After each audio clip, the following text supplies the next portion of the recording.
Hola. So we went back to work this week and everything went really well. When we started to do our cleaning, sanitizing, and disinfecting, it got a little confusing. So we had always been using the different bleach and waters. The bottles were always labeled with what it went for. If you were diapering a child, you grabbed this one. If you were doing a table, you grabbed this one. If there was bodily fluids, you grabbed this one. And then the market started coming out with all these other EPA, not EPA approved chemicals. EEC said, as long as you follow the instructions on the back, then you can use what it says, just follow the instructions. And so we had bought some disinfectant that was EPA approved during the COVID season. So when we came back, we were stocked up on all this stuff. So now we're like, wait, what? What is this for? So that triggered me to research all of this and think that if I'm struggling trying to figure out all these different bottles and labels and things, then other people must be struggling. So I made this quick tutorial to help people that may be struggling with the sanitizing disinfecting. So here we go. So what is the difference between cleaning, sanitizing, and disinfecting? So cleaning is done with water, a cleaning product, and scrubbing. Cleaning does not kill bacteria, viruses, or fungi, which are generally referred to as germs. Cleaning products are used to remove germs, dirt, and other organic materials by washing them down the drain. So cleaning does not kill anything. It removes. So when you're using your microfiber towel or your paper towel, you are removing the germ and then sanitizing the towel, only using it one time, or throwing the paper towel down. Or if you're washing your hands with just soap and water, you're removing the germs. So sanitizing and disinfecting products are chemicals that work by killing the germs. The chemicals are also called antimicrobial pesticides. They're regulated by the U.S. Environmental Protection Agency, hence the EPA. Disinfectant kills more germs than sanitizer, so it's more potent. So if everybody's wondering what the heck is the difference, the disinfectant is stronger. In most cases, a cleaning product is used first. Then the surface is either sanitized or disinfected when necessary. So clean first, then sanitize or disinfect whatever it is that you need to whatever you're cleaning, which you can check with your checklist. EEC has them. You can go online and just Google cleaning checklist for childcares. Lots of them come up. And then we have cleaning. So this just describes a little bit what cleaning is. Cleaning reduces germs and dirt. So reduces, it doesn't take them all away. By removing them from the surface or object, dirt and organic materials can make some disinfectants and sanitizers less effective. So basically what that's saying is that you need to clean before you sanitize or disinfect, because if you just try to sanitize or disinfect without cleaning, it's not going to be as effective. So cleaning is necessary before disinfecting and sanitizing in most cases. Cleaning works by using soap or detergent and water to physically remove germs from the surface. This process does not necessarily kill, but lowers the risk of spreading infection by washing germs down the drain. Cleaning has been shown to remove up to 98% of bacteria and 93% of viruses from surfaces using the microfiber and water in tests published by the EPA. So the microfiber is better than if you were going to use like a cloth. Some schools use cloths for one-time use only. So they would use it just like they would use a paper towel. But microfiber actually is better at getting all of the germs off than cloths are, because I'm trying to remember exactly how it was worded, but they're not as porous, I guess. It's more flat, so anything that has any little grooves or porousness in it, like a sponge, it kind of traps germs in there. But the microfiber, as you have ever touched one, they're really soft and they're very, like, I don't know, flat. And so they actually really take the germs. They're really good at taking the germs all the way off. If that makes any sense. Lowers the risk. So 98 and 93% of viruses from surfaces using the microfiber. Cleaning removes the food and water that allows germs to survive and reproduce.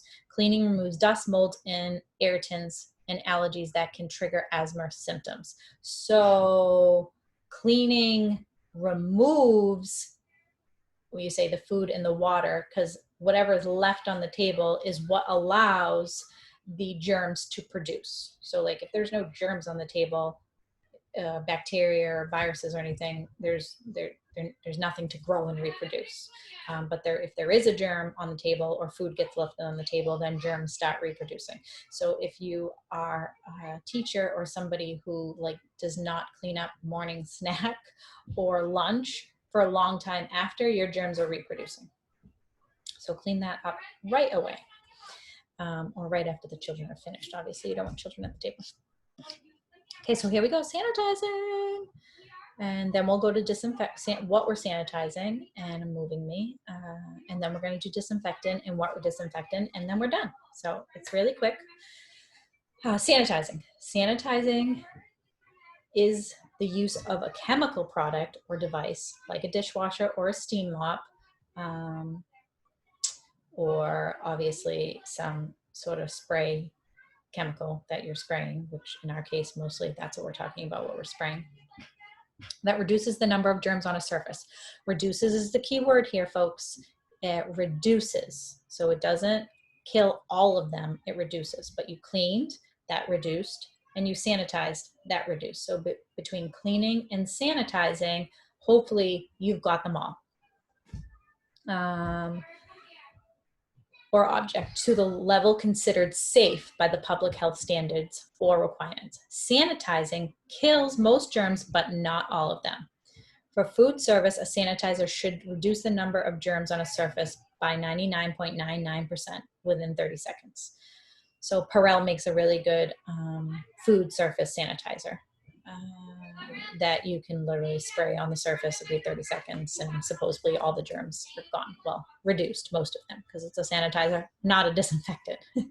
For hard surfaces, not used for food service, level should be at least 99.9%. Sanitizing products should state on their label the surface they are intended to be used on. Sanitizing does not necessarily clean dirty surfaces or remove germs. Most sanitizers, as well as disinfectant, require a clean surface in order to be effective in killing germs. So again, germs can hide. They can hide. If you do not use the soap and water first, your germs could be hiding underneath anything on that table. If it's food, dirt, grime, paint, like whatever's on that table, germs are starting to hide under there. So then if you're just spritzing and going, well, you didn't do anything because you didn't wash it first. So whatever's on there and the germs are hiding under, well, they're now reproducing. If you use a sanitizer or disinfectant and you wipe it, well, now that doesn't work either, because now you've just wiped off your sanitizer and disinfectant, and that now is no longer working to kill the germs that were on the table. So always clean it first before sanitizing or disinfectant. And when you're sanitizing and disinfectant, remember, you're not wiping, you're spritzing, and you're waiting the time allowed on the back of the container before you use that area again or wipe it down.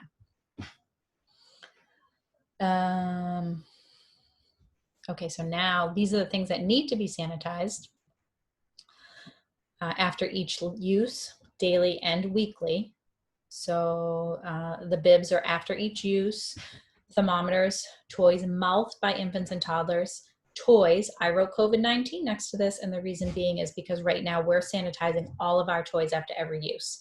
Typically, it would just be daily if they're not mouthed. But right now we're asking the children when they're done playing with something to put it in a 16-gallon bin and somebody's coming by and sanitizing before it gets put back on the shelf, or they're using their individual trays, and the kids, whatever they're playing with on the individual trays is again getting put into a 16-gallon bin and being washed before being put on there. So after each use, again, bottles, eating, drinking utensils, and dishes, counters and food prep surfaces after each use, mops, cloths, or other cleaning equipment when not used for cleaning bodily fluids after each use, and tables and high chairs. So, and then the daily is the sinks and faucets, except when you're using them for toileting, and drinking fountains. I'm not sure why that's on there because you shouldn't be using them at all right now because of COVID, but typically it would be daily. Toys usually would be daily, but I put it over after each use. Tables, play tables, I'm like train tables, Lego tables, things like that. Again, because of COVID, it should be, sanitized, washed, and sanitized after every use before the next group of children comes over. And pacifiers labeled and reserved for individual use. Smooth surfaces, non-porous floors, cribs, cots, mats, and then again, food prep and sinks is on there because it should be done after each use, but also like at the end of the day. So daily is on there. And floors need to be washed daily. And weekly is bedding, sheets, fridge, and microwave. The fridge and microwave should be wiped down daily, but the inside should be cleaned weekly. And you may have more to add to this list. I just didn't want to make it too big or too long. So these are the basics. Now we're going to disinfecting. Gonna move me, disinfecting. Disinfecting uses chemicals to kill 99.99% of germs on hard, non-porous surfaces or objects. So keyword here is not reduces, but kills. So it's more potent and it kills more germs than the sanitizer does. Disinfectant does not necessarily clean dirty surfaces or remove germs. It kills germs on contact. When the disinfectant sits visibly wet or dwells on a surface for a specific length of time. After the surface has been cleaned, disinfectant only works on hard, non-porous surfaces. So carpets and upholstery and other porous surfaces cannot be sanitized or disinfected with a chemical product. Disinfecting is temporary. So you're in a classroom, you disinfect, and your co-teacher says, oh, did you disinfect this area? And you say, oh, yeah, I did that 10 minutes ago, but there's been 3 children there since. Hence, disinfectant is temporary. As soon as the surface has been touched or coughed or sneezed or breathed on, germs start growing on it again. So I know that just seems crazy. It literally, like, you'd have to put a bottle of disinfectant on your hip all day long. But germs can live on surfaces for a little while, and not all germs, necessarily will infect a child with a regular cough or cold, but due to COVID, we're being extra precautious right now. So as soon as the surface has been touched or cough, sneeze on, okay, I said that. Some germs are very hard to kill, while others are easily killed by many disinfectants and even plain soap. So that's the disinfectant, and here's things that need to be disinfected daily and after each use. So toilet training chairs, which have been put into the toilet. So first it goes, sorry, I lost my train of thought. First it goes into the toilet, and then it needs to be washed. So the toilet training chair needs to be disinfected, and then the sink needs to be disinfected as well after every time a child uses a potty chair. Diapering surfaces need to be disinfected after every diaper, and mops, clothes, or other cleaning equipment used for cleaning bodily fluids. So bodily fluids has to be disinfected, whereas regular mopping is just sanitizing. So clean and disinfected, that's after each use. This is daily. Toilets and toilet seats is daily, which again, due to COVID, we are kind of doing our bathroom more than just once a day or twice a day. We are doing it more frequently. And then containers, including lids, used to hold soiled diapers. So trash and trash bins. So make sure you're disinfecting them. Again, we're doing it more frequently, but it says daily. Doors, cabinets, handles, furniture and shelves, trash bins, bathroom floors, and mop heads. So all of that is, again, disinfecting, which is more potent than sanitizing. And then, ta-da, voila, that's all. So thank you for watching, and if you have any questions, you know where to find me, or if you don't know where to find me, you can find me at childcaresolutions.biz. Okay, hopefully that was helpful for you all and clarifies cleaning, sanitizing, and disinfecting.